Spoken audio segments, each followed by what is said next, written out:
Frederick Winslow Taylor, ये इनका पूरा नाम है बच्चों। देखिए कई बार पूछा जाता है कि टेलर का पूरा नाम बताइए। Frederick Winslow Taylor. 20 मार्च 1856 को इनका जन्म हुआ और 21 मार्च 1915 को इनका निधन हुआ। ये इनका जीवन काल है। एक अमेरिकी मैकेनिकल इंजीनियर था। जो टेलर थे वो अमेरिका के निवासी थे और मैकेनिकल इंजीनियर ये थे जिसने औद्योगिक कार्य क्षमता में सुधार करना चाहा और इन्होंने उद्योगों की कार्य क्षमता में सुधार करने के लिए वैज्ञानिक रीति को अपनाने पर बहुत बल दिया। 1884 में अपनी नेतृत्व क्षमताओं के कारण मिडवेले स्टील कंपनी में कार्यकारी अधिकारी बने। इनकी नेतृत्व क्षमताओं को देखकर मिडवेले कंपनी ने इन्हें कार्यकारी अधिकारी बनाया। 1911 में the principle of scientific management शीर्षक से प्रकाशित लेख में उसने साइंटिफिक मैनेजमेंट शब्द की रचना की। सबसे पहले 1911 में जब इनका लेख प्रकाशित हुआ उसमें साइंटिफिक मैनेजमेंट के बारे में इनके द्वारा बताया गया। टेलर का मानना था कि यदि कार्य का वैज्ञानिक रीति से विश्लेषण किया जाए तो इसको करने का सर्वोत्तम ढंग ढूंढा जा सकता है। देखिए बच्चों, किसी भी काम को करने के कई तरीके होते हैं। कई तरीके से हम किसी भी कार्य को संपादित कर सकते हैं। तो इन्होंने कहा कि यदि हम वैज्ञानिक रीति का अपनाएं तो सर्वश्रेष्ठ तरीके को, सबसे उपयुक्त तरीके को हम पता लगा सकते हैं। देखिए, सबसे उपयुक्त तरीके को खोजने के लिए वैज्ञानिक रीति के आधार पर हम काम को अच्छे तरीके से कर सकते हैं, लेकिन वैज्ञानिक रीति के द्वारा हमें सबसे अच्छे तरीके की खोज करनी होगी। इसको करने का सर्वोत्तम ढंग ढूंढा जा सकता है। उन्हें सबसे अधिक उनके समय एवं गति अध्ययन के लिए याद किया जाता है। देखिए, इन्होंने समय अध्ययन और गति अध्ययन के बारे में बताया, यानी किसी कार्य को करने के लिए कितना समय निर्धारित किया जाना चाहिए, इसके लिए भी मानक निर्धारित होने चाहिए और उसके अनुरूप ही समय निर्धारित करना चाहिए। गति अध्ययन के अंतर्गत इन्होंने बताया कि एक श्रमिक कार्य को करने के लिए कई प्रकार की गतिविधियां करता है, उसमें उसके द्वारा कई व्यर्थ गतिविधियां भी की जाती है। उसकी व्यर्थ गतिविधियों को समाप्त करके उसकी उपयोगिता को और अधिक बढ़ाया जा सकता है। इन दोनों के बारे में हम अगले वीडियो में पढ़ेंगे। उन्होंने किसी भी कार्य को उसके घटकों में विभाजित कर प्रत्येक को सेकंड तक की समय अवधि में मापा। उसने कार्य को घटकों में विभाजित करके, छोटे छोटे टुकड़ों में विभाजित करके उसको किए जाने वाले कार्य की अवधि को सेकंडों तक मापने का कार्य किया। यह सब उन्होंने वैज्ञानिक रीति के माध्यम से किया। उन्होंने यह जाना कि कर्मचारी क्षमता से कम कार्य कर रहे हैं तथा दोनों पक्षों, प्रबंधकों एवं श्रमिकों की एक दूसरे के प्रति नकारात्मक सोच है। उन्होंने अपने अध्ययन के दौरान यह भी पाया कि कई कर्मचारी अपनी क्षमता से बहुत कम काम कर रहे हैं और इसका सबसे बड़ा कारण क्या था? इसका सबसे बड़ा कारण था प्रबंधकों और श्रमिकों के मध्य नकारात्मक सोच का होना। दोनों में अविश्वास के होने के कारण, दोनों में टकराव के होने के कारण ये स्थिति उत्पन्न होती है कि दोनों सही तरीके से कार्य नहीं करते और इसका खामियाजा एक संगठन को उठाना पड़ता है। देखिए, जब प्रबंधक और श्रमिक इनके बीच में सहयोग होगा, इनके बीच में सहयोग होगा तो संगठन का हित पूरा होगा, उसके उद्देश्यों को आसानी से पूरा किया जा सकेगा।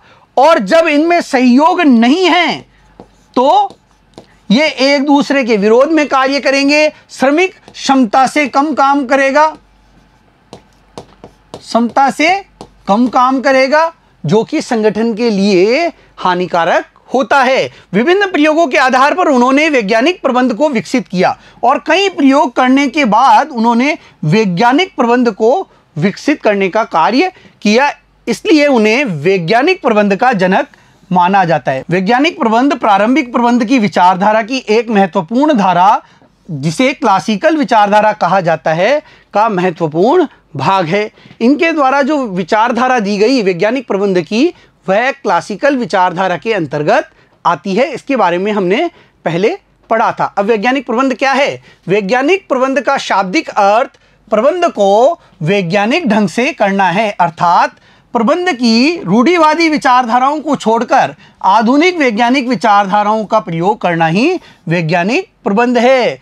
देखिए, जो रूढ़िवादी विचारधारा थी उसमें प्रबंधक अपनी इच्छा से, अपने मन से कार्य करवाने पर जोर दिया करता था, लेकिन इनकी वैज्ञानिक प्रबंध की विचारधारा के अंतर्गत ये कहा गया कि कार्य को करने के लिए, समस्या का समाधान ढूंढने के लिए एक मानक निर्धारित होना चाहिए, एक वैज्ञानिक रीति का प्रयोग करना चाहिए जिससे काम करने के सर्वोत्तम ढंग को ढूंढा जा सकता है और समस्या का आसानी से समाधान किया जा सकता है। टेलर के शब्दों में वैज्ञानिक प्रबंध यह जानने की कला है कि आप श्रमिकों से क्या काम कराना चाहते हैं और फिर यह देखना कि वे उसको सर्वोत्तम ढंग से एवं कम से कम लागत पर करें। देखिए, वैज्ञानिक प्रबंध के अंतर्गत टेलर ने कहा कि हम श्रमिकों से क्या काम कराना चाहते हैं, यह जानने की कला है कि आप श्रमिकों से क्या काम कराना चाहते हैं, कितना काम उनसे कराना चाहते हैं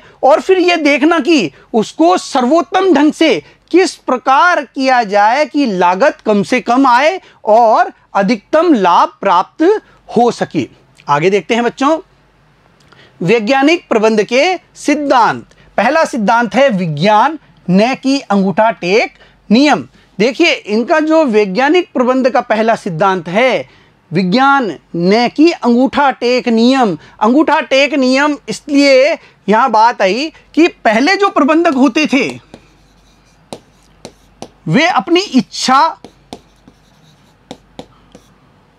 एवं मन से किसी भी कार्य को करने के समय का निर्धारण कर दिया करते थे कि अमुक काम इतने समय में होगा।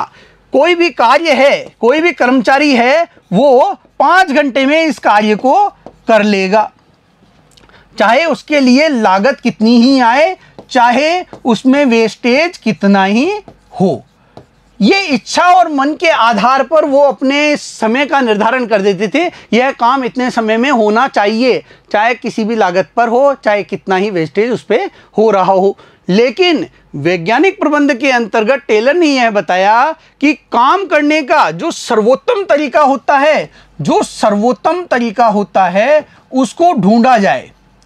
उस सर्वोत्तम तरीके को ढूंढकर और उसके आधार पर काम कितने समय में किया जा सकेगा जिससे कि वेस्टेज भी कम से कम हो और लागत भी कम से कम आए। तो इसी कारण उन्होंने इसे विज्ञान कहा कि विज्ञान न कि अंगूठा टेक नियम। कारखाना मालिक अथवा प्रबंधक प्रबंध कार्य करते हुए आने वाली समस्याओं का समाधान करते समय अधिकांश व्यक्तिगत निर्णयों पर ही निर्भर करते थे। वो व्यक्तिगत रूप से निर्णय लेते थे, जो उन्हें अच्छा लगता था, जो उनकी इच्छा के अनुसार सही होता था, वही निर्णय उनके द्वारा लिए जाते थे। इसे अंगूठा टेक नियम कहा जाता है। उन्होंने अंगूठा टेक नियम को अपनाने के बजाय वैज्ञानिक एवं व्यवस्थित नियमों पर बल दिया। टेलर ने इस इच्छा के अनुसार कार्य करने पर व्यक्तिगत रूप से निर्णय लेने की भावना की अपेक्षा वैज्ञानिक तरीकों के प्रयोग द्वारा निर्णय लेने पर बल दिया। उन्होंने काम के करने के तरीके को वैज्ञानिक रीति से खोजने, साथ ही साथ समस्या के समाधान को भी वैज्ञानिक रीति से खोजने पर बल दिया। समस्या को परिभाषित करना, वैज्ञानिक रीति के अंतर्गत सबसे पहले समस्या को परिभाषित करना, वैकल्पिक समाधानों का विकास करना, किन किन हम समस्या का समाधान कर सकते हैं इस पर विचार करना, परिणामों का पूर्वानुमान लगाना कि यदि कोई समस्या है उसको उस समस्या को इस मार्ग द्वारा हल किया जाएगा तो परिणाम हमें ये प्राप्त होंगे, और इस मार्ग द्वारा, मार्ग एक द्वारा कार्य को हल किया जाएगा, समस्या को हल किया जाएगा तो परिणाम ए प्राप्त होगा, या मार्ग 2 द्वारा हम समस्या का समाधान करेंगे तो जो हल निकलेगा, जो परिणाम निकलेगा, वो परिणाम बी हमें प्राप्त होगा। और किस प्रकार का परिणाम हमें प्राप्त होगा इसका पहले पूर्वानुमान लगाना होता है। प्रगति को मापना, अब कितनी प्रगति हुई, किस मार्ग के द्वारा समस्या का समाधान हुआ और जो कार्य की प्रगति हुई वो कितनी हुई, इसका भी अनुमान लगाया जाता है। एवं परिणाम निकालना आदि, ये सभी कार्य हैं ये वैज्ञानिक रीति से किए जाएं, मतलब बहुत अध्ययन के द्वारा इनको किया जाना चाहिए, ये इन्होंने इसमें बताया। उन्होंने मानवीय क्रियाओं को छोटे छोटे भागों में बांटा तथा यह पता किया कि वह इसे कम समय एवं अधिक उत्पादकता में किस प्रकार से कर सकता है। उन्होंने कारण और परिणामों पर देखिए, किस कारण से कार्य में बाधा आई और उसके परिणाम क्या निकलेंगे, इनके बीच में संबंध स्थापित करते हुए कार्य को करने पर बल दिया। उनकी विचारधारा में वैज्ञानिक रीति से सारी समस्याओं का हल किया जाए, इस पर बल दिया गया। सहयोग न कि टकराव, देखिए उनकी जो दूसरा सिद्धांत था टेलर का, वह था सहयोग न कि टकराव। देखिए मालिक और जो श्रमिक होता है इसके बीच में कड़ी के रूप में काम करते हैं प्रबंधक।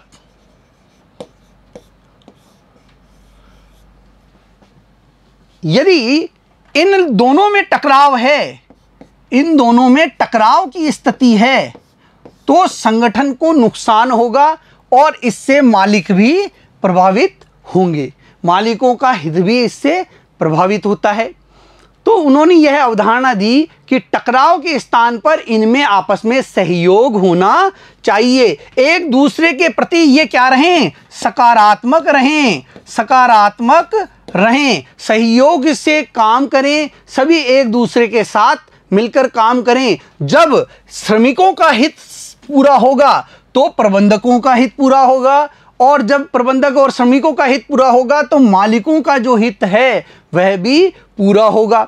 जब प्रबंधक अपने लक्ष्य प्राप्त कर लेगा तो उससे श्रमिकों का भी लाभ ही होगा।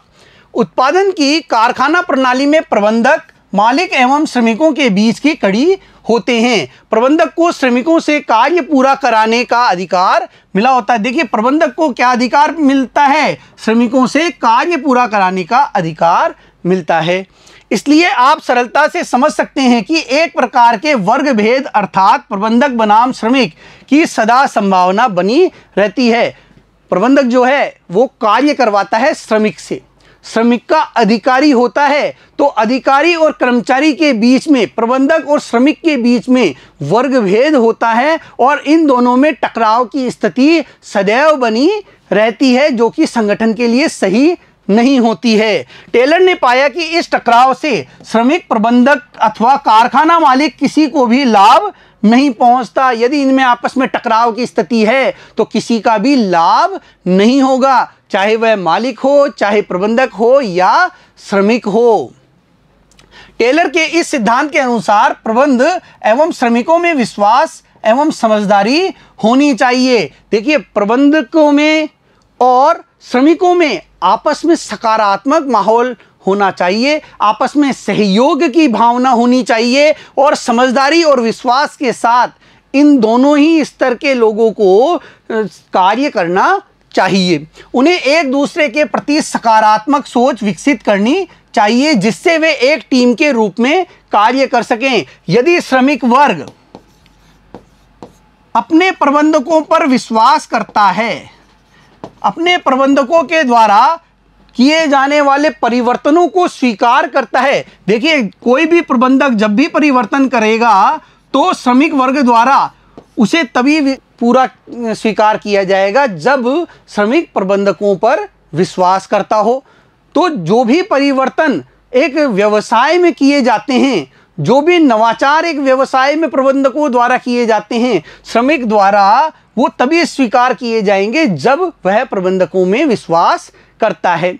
और प्रबंधक भी जब तक श्रमिकों पर पूर्ण रूप से आश्वस्त नहीं होगा कि उसके द्वारा किए जाने वाले नवाचार, उसके द्वारा किए जाने वाले परिवर्तनों को श्रमिक आसानी से स्वीकार कर लेंगे, तब तक वह इनसे बचने का उपाय ढूंढता रहता है और इससे संगठन को ही नुकसान होता है कि वह नवाचार को प्राप्त नहीं करता, वह कोई भी परिवर्तन नहीं कर पाता। लेकिन यदि ये एक दूसरे पर विश्वास करते हैं तो परिवर्तन आसानी से किया जा सकता है और नवाचार को आसानी से अपनाकर संगठन को ऊंचाइयों पर ले जाया जा सकता है। और जब संगठन विकास करेगा तो उसका फायदा प्रबंधक को भी होगा और श्रमिक को भी होगा। तो उनकी ये मान्यता थी कि इन दोनों के बीच में सकारात्मकता होनी चाहिए और आपस में विश्वास का माहौल होना चाहिए। दोनों एक दूसरे के प्रति समझदारी की भावना से देखें, यह होना चाहिए। आगे देखते हैं बच्चों, सहयोग न कि व्यक्तिवाद। देखिए, यह सिद्धांत टेलर के सिद्धांत सहयोग न कि टकराव का ही विस्तारित रूप है। इसमें टेलर ने बताया कि जो प्रबंधक हैं और जो श्रमिक हैं, इनके बीच में सहयोग होना चाहिए, क्योंकि इन दोनों को एक दूसरे की आवश्यकता होती है। जब भी संगठन कोई महत्वपूर्ण निर्णय ले तो उसमें श्रमिक वर्ग को भागीदार बनाना चाहिए ताकि उस निर्णय के अनुसार कार्य को आसानी से संपादित कराया जा सके। साथ ही श्रमिक वर्ग यदि कोई सुझाव देता है तो उस सुझाव को भी प्रबंधकों को उस पर विचार करते हुए, यदि वह विचार अच्छा लगे, वह सुझाव अच्छा लगे, तो उसे अपने कार्य में अपनाना चाहिए, उस सुझाव को मान्यता प्रदान करनी चाहिए। देखिए, इस कार्य में जब प्रबंधक श्रमिकों पर विश्वास कर रहा है, उनका सहयोग कर रहा है, तो श्रमिकों की यह जिम्मेदारी भी हो जाती है कि वे अनावश्यक हड़ताल न करें, अनावश्यक प्रकार से किसी भी प्रकार का कार्य न करे जिससे संगठन को हानि हो। वो किसी भी प्रकार की अनुचित मांग को न उठाए जिससे कि संगठन को नुकसान हो। उन्हें भी प्रबंधन का सहयोग करना चाहिए। जब प्रबंधन महत्वपूर्ण निर्णयों में उन्हें भागीदार बना रहा है, उनकी भागीदारी सुनिश्चित कर रहा है, तो उन्हें भी प्रबंधन का सहयोग करना चाहिए। जब दोनों एक दूसरे का सहयोग करेंगे तो संगठन का हित होगा। आइए देखें, व्यक्तिवाद के स्थान पर श्रम एवं प्रबंध में पूर्ण रूप सहयोग होना चाहिए। यह सहयोग न कि टकराव के सिद्धांत का विस्तार है। यह जो सिद्धांत है वह सहयोग न कि टकराव का ही विस्तारित रूप है। प्रतियोगिता के स्थान पर सहयोग होना चाहिए। श्रमिकों और प्रबंधन के बीच में प्रतियोगिता नहीं होनी चाहिए, अपने को आगे ले जाने के लिए प्रतियोगिता नहीं होनी चाहिए, बल्कि उनमें सहयोग की भावना होनी चाहिए और सहयोग की भावना के साथ ही संगठन के लक्ष्य पूरे करने के लिए उन्हें प्रयास करने चाहिए। दोनों को समझना चाहिए कि दोनों को एक दूसरे की आवश्यकता है, जिससे कार्य को सरलता से किया जा सकेगा। जब दोनों एक दूसरे का सहयोग करेंगे तो कार्य आसानी से किया जा सकेगा। टेलर के अनुसार श्रमिक एवं प्रबंध के बीच कार्य एवं उत्तरदायित्व का लगभग समान विभाजन होगा। पूरे समय प्रबंध कर्मचारियों के कंधे से कंधा मिलाकर कार्य करेगा। प्रबंध को क्या करना चाहिए कि वह कर्मचारियों के साथ कंधे से कंधा मिलाकर कार्य करे, उनकी सहायता करेगा, प्रोत्साहित करेगा एवं उनका मार्ग प्रशस्त करेगा। प्रबंधन उनकी सहायता करने का कार्य करेगा, उन्हें प्रोत्साहित करेगा और उनके लिए मार्ग प्रशस्त करेगा, उन्हें आगे बढ़ने के मौके प्रदान करेगा, उनको निर्णयों में भागीदार बनाएगा, महत्वपूर्ण निर्णयों में उनका सहयोग लेगा, साथ ही साथ उनके द्वारा दिए गए सुझावों को भी अमल में लाने का प्रयास करेगा। ये था सहयोग न कि व्यक्तिवाद। आगे देखते हैं, प्रत्येक व्यक्ति का उसकी अधिकाधिक क्षमता एवं समृद्धि के लिए विकास। देखिए, यह भी महत्वपूर्ण सिद्धांत दिया और इसके अंतर्गत टेलर ने यह बताया कि कर्मचारियों के कार्यों को मान्यता प्रदान करनी चाहिए, उन्हें प्रशिक्षण प्रदान करके आगे बढ़ने का मौका दिया जाना चाहिए। वैज्ञानिक प्रबंध भी कर्मचारियों के विकास को मान्यता देता है। यह सिद्धांत भी क्या देता है? कर्मचारियों के विकास को मान्यता देता है। वैज्ञानिक तरीके से कार्य करने के परिणाम स्वरूप जो श्रेष्ठतम पद्धति विकसित की गई उसको सीखने के लिए कर्मचारियों का प्रशिक्षण आवश्यक है। जो नई पद्धतियां सामने आई वैज्ञानिक प्रबंध के माध्यम से, उन तकनीकों को सीखने के लिए कर्मचारियों का समय समय पर प्रशिक्षण देना चाहिए। इससे उनकी कुशलता में वृद्धि होगी, इससे उनकी समृद्धि होगी, और जब उनकी कुशलता और समृद्धि बढ़ेगी तो वह संगठन के लिए ही लाभकारी होगी।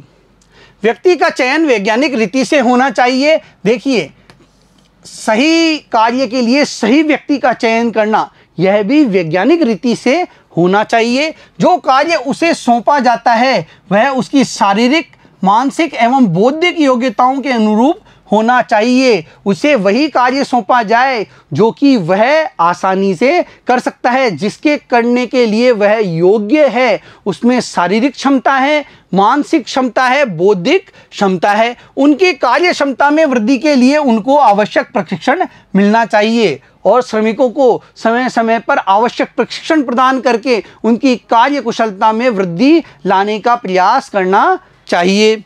कार्य कुशल कर्मचारी से दोनों की अधिकतम कार्य कुशलता एवं समृद्धि सुनिश्चित होगी। देखिए, यदि कार्य कुशल कर्मचारी होगा तो प्रबंधन की भी और कर्मचारियों की भी कार्य कुशलता बढ़ेगी, समृद्धि बढ़ेगी, कम से कम लागत पर अधिकतम उत्पादन किया जाना संभव होगा, संसाधनों का सदुपयोग होगा।